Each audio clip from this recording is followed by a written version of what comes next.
মনে করতে হবে তো বাবা,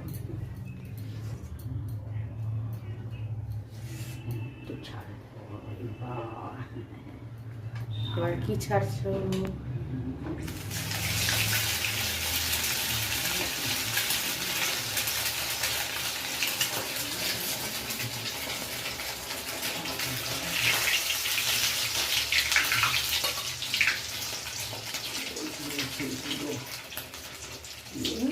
এই ঠান্ডার সময় এগুলো খেতে খুব ভালো লাগে।